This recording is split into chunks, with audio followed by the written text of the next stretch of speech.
Seja bem-vindo ao programa Ganhe Mais da Universidade do Tênis. Aqui discutimos estratégias para que você ganhe mais jogos de tênis. Eu sou Marcelo Brandão e o tema de hoje é técnica de forehand. O forehand é um dos golpes mais importantes do tênis, se não for o mais importante. Ele com certeza é o golpe que a gente utiliza com maior frequência no jogo de tênis. Então o golpe que a gente mais bate é o forehand. E da mesma maneira, os jogadores que vencem as partidas normalmente batem mais forehands do que o adversário durante essa partida. Então quanto mais a gente utilizar o forehand, maior as chances que a gente tem de vitória. E para isso a gente precisa de uma boa técnica de forehand. Não adianta eu tentar bater forehand toda hora, se a minha técnica for ruim eu ia errar demais. Então a gente tem que desenvolver uma boa técnica para que a gente consiga utilizar esse forehand de uma forma muito mais eficaz. Falando da preparação do forehand, existem alguns tipos de preparação que podem ser diferentes. Então, independente do tipo de preparação que eu utilize, a primeira coisa é fazer uma boa unidade de giro de ombros aqui. Então que eu consiga virar bem meus ombros de lado para a quadra e consequentemente eu já vou estar numa posição muito melhor para golpear. Então eu faço o split step, já junto com essa rotação de ombros, eu abro um pouco o meu punho, né? Eu faço esse movimento aqui de flexão do punho e já levo essa raquete para trás, já com o punho um pouco mais flexionado aqui. E existem dois tipos de preparação. A primeira delas é preparar com a raquete um pouco mais alta, mais vertical atrás. Então a gente traz ela numa posição um pouquinho mais vertical aqui para trás e ela vai ficar atrás do nosso corpo aqui numa posição mais vertical. Tudo isso ainda antes da fase de aceleração. E uma outra maneira, que é utilizada principalmente pelos jogadores que têm maior aceleração no forehand, é fazer essa unidade de giro aqui, só que trazer a raquete para trás um pouco mais com a mão. A mão traz a raquete um pouco mais para trás e daí aqui atrás, como ele tem uma aceleração maior, ele consegue acelerar e consegue fazer um bom contato com a bola na frente. Então, basicamente, a gente tem ou preparar com a raquete um pouquinho mais alta, um pouco mais com a ponta da raquete para trás, ou a gente preparar com a mão levando a raquete um pouco mais para trás. Então, basicamente, essas são as duas técnicas mais utilizadas para a execução do forehand.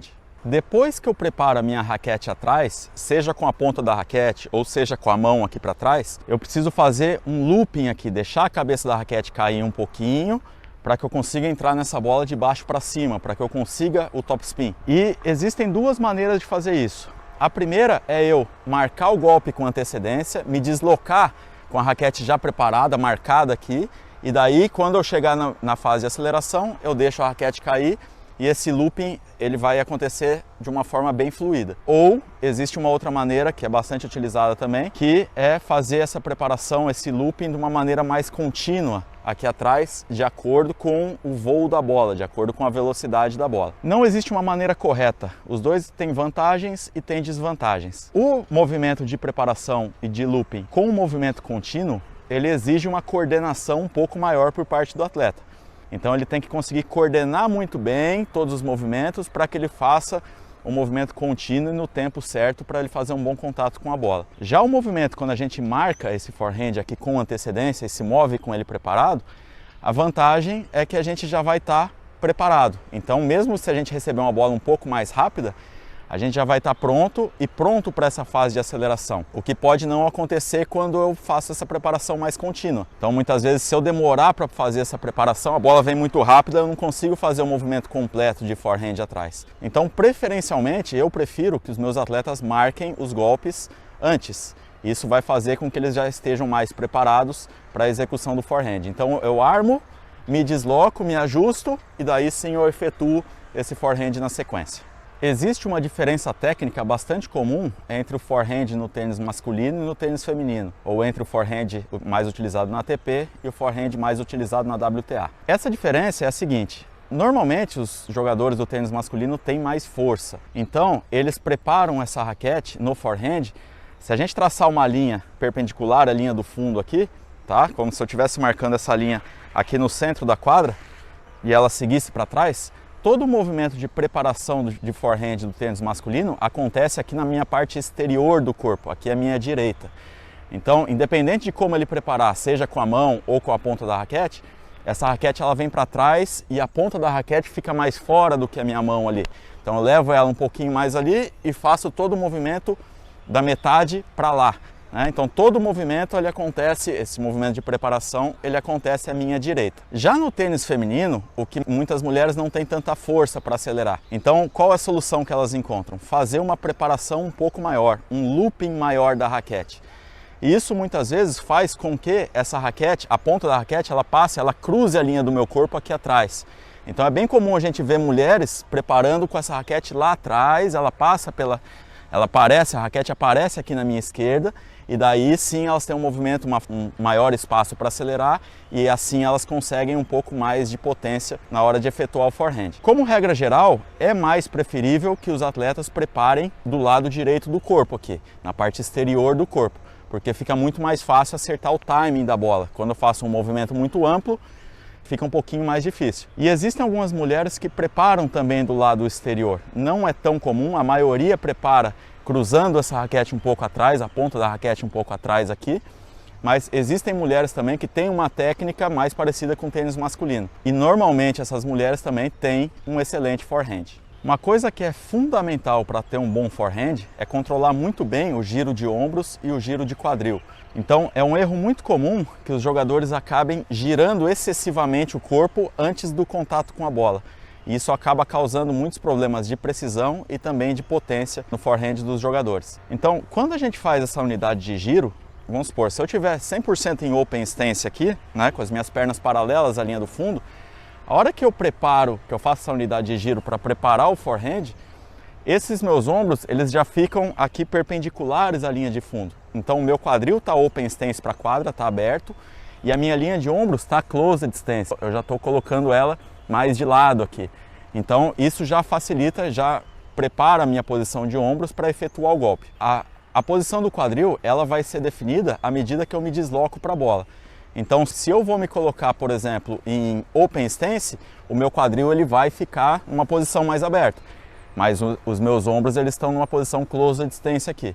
Se eu me coloco numa posição semi-open stance aqui, com os pés em diagonal, o meu quadril ele vai acompanhar a posição dos meus pés. Então, naturalmente, eu vou estar com ele mais 45 graus aqui. E a posição do meu ombro continua a mesma. E se eu piso à frente, por exemplo, em square stance, aí sim o meu quadril ele já vai ficar um pouco mais de lado aqui para a quadra. Mas o mais importante é que, independente da posição do meu quadril, se eu tiver mais aberto, open, semi-open ou square stance, a minha linha de ombros ela já esteja sempre em closed stance. Então eu venho aqui, já me coloco com os ombros em closed stance. Se eu me ajustar semi-open, os meus ombros vão estar em closed stance e o meu quadril vai estar em diagonal, né, 45 graus. Se eu for numa freada lateral na direita, por exemplo, aqui, e eu frear totalmente em open stance, os meus ombros da mesma maneira eles estão em closed stance. Então essa diferença de ângulos entre a posição do quadril, se a gente traçar uma linha aqui no quadril e a linha de ombros que vai estar perpendicular a essa posição de quadril aqui no open stance, a gente chama esse ângulo, essa diferença de ângulo de separação. Então, independente da posição do quadril, eu sempre vou estar aqui em cima, independente de eu estar open stance, de eu estar semi-open ou eu estar closed stance.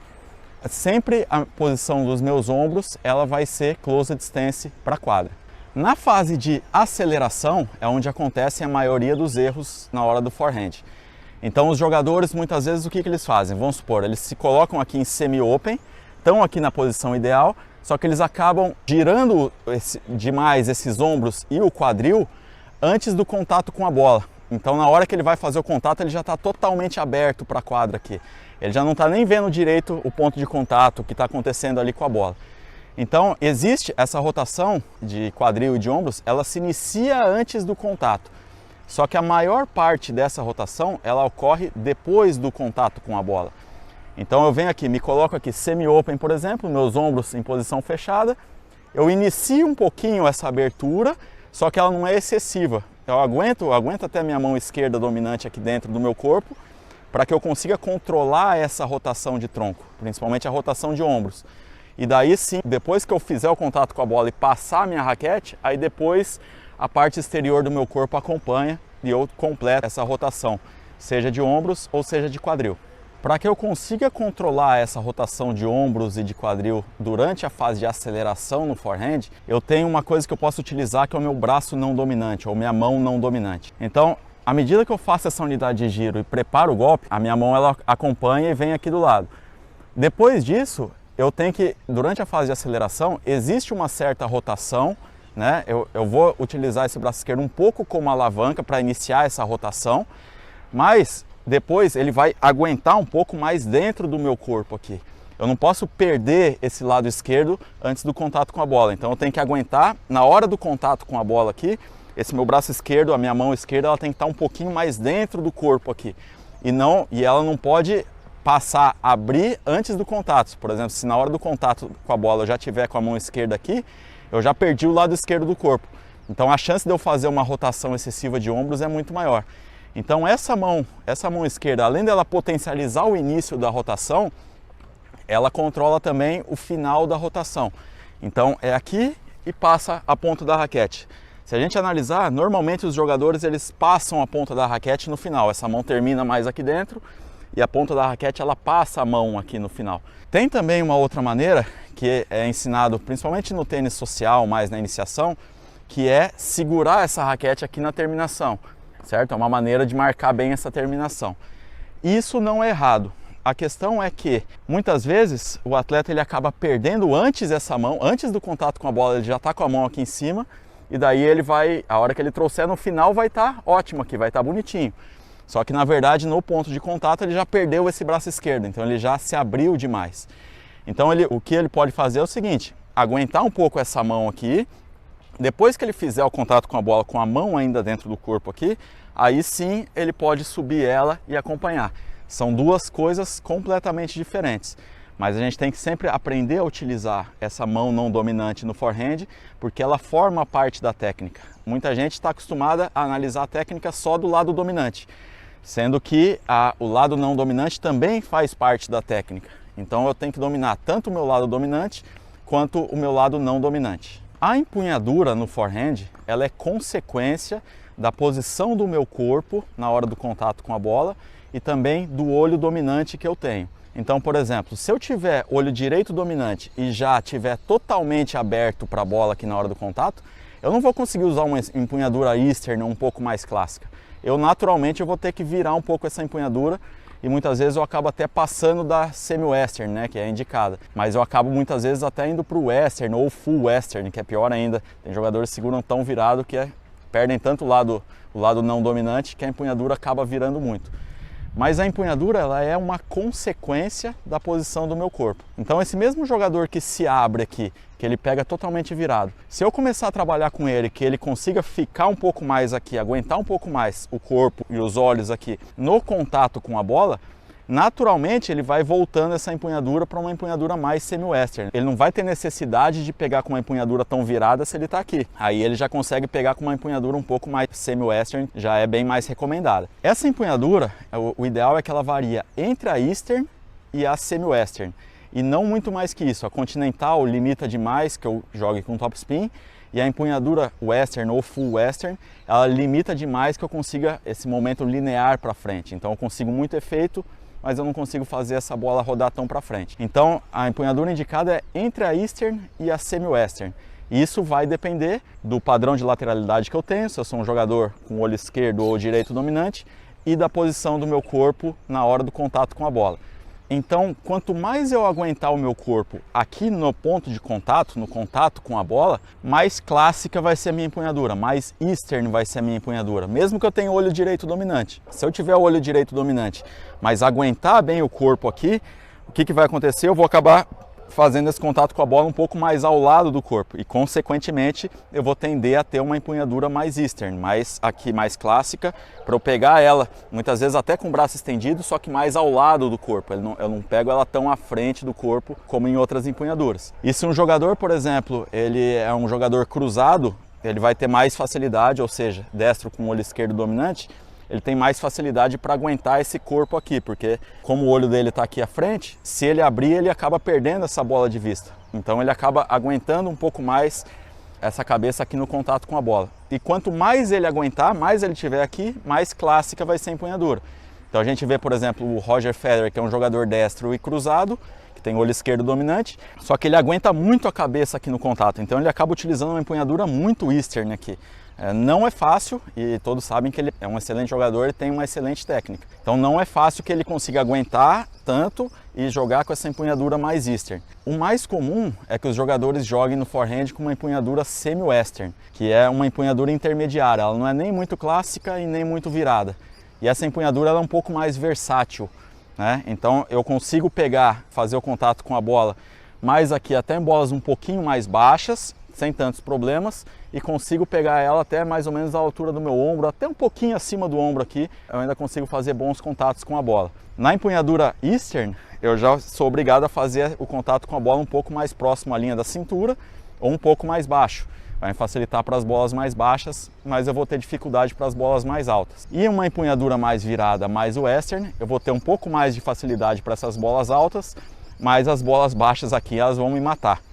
Então eu vou ter muito problema de pegar com uma empunhadura Western aqui para pegar essas bolas baixas aqui. Eu tenho que virar todo o meu corpo e acaba ficando um movimento muito mais complicado. Então, como regra geral, a melhor empunhadura é a semi-Western, que eu consigo gerar tanto o momentum linear, consigo fazer essa bola andar de trás para frente, e também consigo um pouco de momentum angular, que faça essa bola girar de baixo para cima.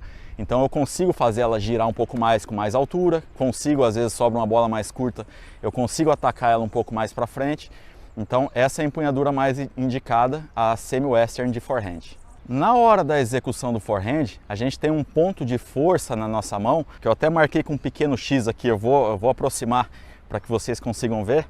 Acredito que já esteja na câmera, um pequeno X aqui desenhado. Esse é o ponto de força que eu utilizo no meu forehand. Então, por exemplo, se esse ponto de força ele tiver mais atrás da minha raquete, né? Se, por exemplo, eu faço contato com a bola aqui e esse ponto de força ela está nessa parte vertical atrás da raquete, essa empunhadura vai ser uma empunhadura mais continental, tá? Mais próxima da continental. Se eu abaixo um pouquinho, coloco ele na primeira diagonal aqui atrás, esse ponto de força já vai me ajudar que eu faça o contato com a bola com uma empunhadura mais Eastern aqui. Então na Eastern, ponto de força, ele fica um pouquinho mais embaixo. Na empunhadura semi-Western, a minha mão vai girando e esse ponto de força ele fica um pouco mais embaixo também. Então eu consigo daqui, como esse ponto de força está aqui, eu consigo gerar um pouco de momento angular, mas eu também consigo, ele está um pouco atrás da minha raquete, eu também consigo gerar força de trás para frente. Então eu consigo tanto empurrar ela com momento angular aqui, quanto empurrar ela de trás para frente, ou um pouco dos dois juntos. E isso facilita com que eu tenha maior variedade de golpes no meu forehand. Bolas mais altas com efeito, bolas mais planas, enfim. Se eu parto para uma empunhadura Western ou Full Western, esse ponto de força ele já vai ficar aqui mais embaixo da raquete. Então eu vou conseguir gerar bastante efeito de baixo para cima, vou conseguir gerar bastante momento angular, só que eu vou ter mais dificuldade de gerar força de trás para frente. Então a minha bola ela vai girar muito, só que ela não vai andar para frente. Então isso causa um pouquinho de dificuldades, principalmente em bolas mais baixas e bolas mais lentas. Então eu vou aproximar mais uma vez da câmera aqui, só para vocês verem mais de perto. Então, por exemplo, aqui está o meu ponto de força, certo? Aqui ele está um pouco mais atrás da raquete, eu estou numa empunhadura Eastern. Aqui agora ele desceu um pouquinho, eu estou numa empunhadura semi-Western. E aqui ele virou um pouco mais, eu estou numa empunhadura Western aqui de forehand. Então essas são as três empunhaduras que são mais utilizadas no tênis. A posição do ponto de contato no meu forehand, ela vai depender de algumas coisas. Entre elas, qual é o meu olho dominante, qual é a posição do meu corpo na hora do contato com a bola e qual é a empunhadura que eu utilizo. Então, por exemplo, se eu tenho olho direito dominante e acabo me abrindo muito antes do contato com a bola, eu automaticamente vou ser obrigado a utilizar uma empunhadura mais semi-Western ou Western aqui para fazer o contato um pouquinho à frente do corpo, né? Os jogadores homogêneos, normalmente eles não pegam a bola tão à frente do corpo quanto os jogadores cruzados. Então é muito comum que a gente veja jogadores homogêneos, se a gente analisar até, por exemplo, o próprio Djokovic, que tem uma excelente técnica de forehand, mas o contato com a bola dele não é com o braço 100% estendido, e sim ele utiliza uma empunhadura mais semi-Western. Então ele flexiona um pouquinho o braço aqui para deixar essa bola entrar um pouquinho mais, para que ele veja essa bola com o olho direito, que é o olho dominante dele. Se a gente pensar no Roger Federer, por exemplo, ele é um jogador cruzado que tem o olho esquerdo dominante e aguenta muito bem o corpo aqui na hora do contato, ele já faz esse contato bem à frente do corpo, tá? Mas mesmo com a empunhadura um pouco mais eastern, ele pega a bola extremamente na frente, com o braço estendido aqui, e consegue fazer o contato com a bola mais à frente do corpo. Então, quanto mais eu abrir o meu corpo antes do contato com a bola, mais eu vou virar essa empunhadura. E quanto mais eu aguentar o corpo aqui no contato com a bola, mais essa empunhadura vai ficar mais clássica, mais para o lado do eastern, algumas vezes até na continental aqui do lado, se eu aguentar muito o meu corpo aqui. Então, existem vantagens e desvantagens de cada uma dessas empunhaduras. Mas isso é determinado pelo meu olho dominante, pela posição do meu corpo na hora do contato e pela minha empunhadura. Então, os jogadores que têm o olho direito dominante, normalmente eles fazem o contato com a bola um pouco mais ao lado do corpo, deixam essa bola entrar um pouco mais ao lado do corpo. Então eles acabam utilizando ou uma empunhadura eastern se ele aguentar bem o corpo, ou muitos jogadores acabam virando, os jogadores que se abrem antes do contato, acabam utilizando uma empunhadura um pouco mais western ou até mesmo full western, o que não é indicado. Já os jogadores cruzados, ou seja, destros que têm o olho esquerdo dominante, eles já conseguem fazer esse contato com a bola mais à frente do corpo aqui. E da mesma maneira que acontece com os homogêneos, quanto mais ele aguentar o corpo aqui, mais clássica vai ser a empunhadura dele. Então, se ele aguentar bem o corpo do lado do forehand, ele vai utilizar uma empunhadura um pouco mais eastern aqui, um pouco mais clássica. Se ele se abrir um pouco mais, ele já vai começar a utilizar uma empunhadura semi-western aqui, o que já é mais comum, a maioria dos jogadores acabam utilizando essa empunhadura. E mesmo sendo cruzado, se esse jogador ele se abrir demais, ele também vai virar essa empunhadura para compensar aqui, para que ele consiga fazer esse contato um pouco mais à frente do corpo. Então esses são os fatores que determinam onde vai ser o nosso ponto de contato. Uma coisa importantíssima para eu ter uma boa técnica de forehand é a posição do meu punho durante a fase de preparação e durante a fase de aceleração. Então, como regra geral, os jogadores eles fazem o split step e junto com essa unidade de giro ou rotação de ombros, eles já consigam abrir um pouco esse punho e manter ele, essa raquete, um pouco mais perpendicular aqui ao antebraço. Isso vai fazer com que a raquete deles já esteja na posição adequada para quando eles forem fazer o contato com a bola aqui na frente. E depois que eu faço esse contato com a bola, existe aqui, muitos jogadores cometem o erro de usar excessivamente o punho aqui, jogam com o punho excessivamente relaxado. E o punho ele tem que ser relaxado, mas eu tenho que manter mais ou menos a posição do meu punho. Então eu tenho que manter mais ou menos esse ângulo de 90 graus durante toda a execução do forehand aqui. Então aqui ele está 90 graus, ou próximo disso pelo menos, né? No ponto de contato ele está próximo de 90 graus, e aqui na frente eu giro o meu antebraço aqui na frente. Para quê? Para que eu mantenha um pouco essa posição de punho, para que eu utilize os músculos do antebraço, músculos maiores do que os músculos que sustentam o meu punho aqui.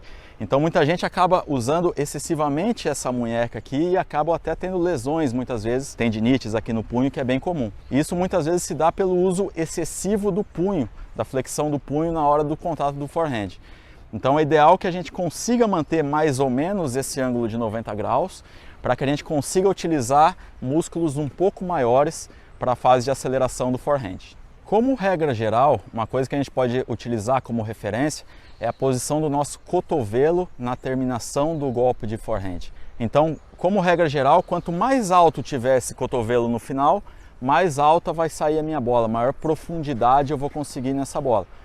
Então existem alguns diferentes tipos de terminação que são utilizadas. A mais utilizada hoje em dia é o jogador ele fazer essa rotação com o antebraço aqui na frente e terminar com essa ponta da raquete passando um pouco a mão esquerda, passando a mão não dominante. Essa é a técnica de forehand mais utilizada. Alguns outros jogadores eles terminam com esse cotovelo um pouco mais alto aqui. Então muitas vezes alguns até seguram no final aqui esse cotovelo alto. Essa terminação ela é muito boa para as empunhaduras um pouco mais eastern ou mais clássicas, para que ele consiga acompanhar bem essa bola e terminar com o cotovelo alto aqui no final. E existe um outro tipo de terminação que é muito utilizada pelo Nadal, na grande maioria dos forehands, que é a terminação aqui por cima, né? Que em espanhol eles chamam de orelhada, em português não tem, a gente chama às vezes de side spin, enfim, não tem um nome muito bem definido para isso, ou terminar igual o Nadal, acho que é mais fácil. Então esse tipo de terminação, ele ajuda que eu consiga um pouco mais de momentum angular, que eu faça essa bola girar um pouco mais e consiga mais altura. O meu cotovelo ele já sobe muito rápido aqui, então isso faz com que eu consiga mais altura e mais giro da bola. Qual é a terminação ideal? A verdade é que não existe. Depende do que eu quero fazer com a bola. Então, se eu quero jogar ela com mais altura e mais efeito, se eu terminar um pouco mais aqui em cima, igual faz o Nadal, eu vou ter maior facilidade para isso. Se eu quiser uma bola um pouco mais linear, mais plana, é melhor do que eu termine com o cotovelo um pouco mais alto aqui na minha frente. E se eu quiser um pouco dos dois, um pouco de rotação e também fazer a bola andar um pouco para frente, aí sim o ideal é que eu rode esse antebraço aqui na minha frente, passe o antebraço e termine com a ponta da raquete passando a minha mão não dominante aqui no forehand. Como regra geral, é muito importante que a gente entenda os apoios também no forehand.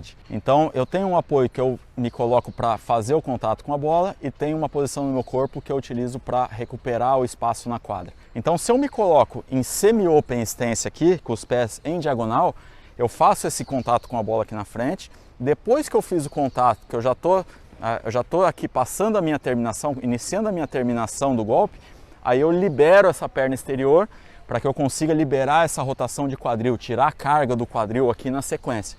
E com isso eu consiga também empurrar um pouco mais a bola e fazer menos força para que ela ande para o outro lado. Se eu piso um pouco mais em square stance, da mesma maneira, eu faço esse contato com a bola, acelero, depois da fase de aceleração eu faço essa rotação, libero essa perna exterior, a minha perna direita, para que eu consiga recuperar o centro da quadra e também consiga liberar um pouco dessa energia que eu tenho acumulada aqui no quadril. Nas freadas laterais de forehand, eu acabo utilizando normalmente um apoio mais open stance. Então eu venho na corrida aqui, freio, gero energia com essa perna exterior e ela mesmo vai me empurrar de volta. Então essa é o apoio em perna exterior e eu vou cair também na perna exterior. Então exterior, gera energia, exterior e essa perna ela vai me empurrar aqui de volta. Se eu não conseguir frear ou deslizar aqui antes, muita gente que tem dificuldade, principalmente para frear na perna direita, eles utilizam o quê? Eles pisam em open aqui, acabam dando um duplo passo na sequência, tac-tac, para voltar. Não é a melhor técnica de freadas, mas é uma técnica também bastante utilizada. Então ele vem, libera essa perna exterior com duplo passo e acaba recuperando aqui o centro da quadra. Nas bolas que eu vou pegar de direita invertida, ou seja, eu vou fugir da minha esquerda para golpear de direita, é importante que já no início desse movimento eu já me desloque com esse primeiro passo cruzado por trás aqui. Então já leve essa raquete para trás e já consiga me deslocar com essa raquete preparada atrás e de costas, quase como se eu estivesse correndo de costas aqui. Isso vai fazer com que a minha movimentação ela seja muito mais rápida. Lógico que se eu tenho tempo, a movimentação é curta, eu posso fazer ela até em passos laterais aqui, não tem problema algum. Mas se eu tenho um pouco menos de tempo ou tenho que percorrer uma distância maior, aí é indicado que eu já saia com esse passo cruzado por trás, tá? Porque eu vou me deslocar muito mais rápido. Na hora que eu fujo aqui, normalmente eu vou utilizar um apoio um pouco mais semi-aberto, semi-open stance aqui. Então eu fugi, aqui eu marco bem os golpes, né? Tô meus pés em diagonal aqui semi-open, efetuo o golpe de forehand e na sequência eu libero essa perna exterior. Então é sempre importante que primeiro a gente efetue o golpe, empurre o golpe, né? Faça essa fase de aceleração, o contato com a bola. E só depois, quando eu estiver terminando o golpe, eu libero essa perna exterior. Então me apoio aqui, golpeio, libero essa perna exterior. A perna exterior ela vem na sequência, ela não gira junto com o golpe. Um erro muito comum no forehand é os atletas acabarem girando o corpo junto. Sendo que o ideal é que ele golpeie e depois sim ele libera essa perna exterior. Então esse foi o vídeo de hoje sobre a técnica utilizada no forehand. Espero que tenha ajudado vocês de alguma forma. Se vocês acharam interessante, gostaram do vídeo, deixa o like, compartilhem com amigos de vocês, deixa o comentário aqui embaixo e siga a gente no canal aí que sempre ajuda, beleza? Um grande abraço, tamo junto, valeu!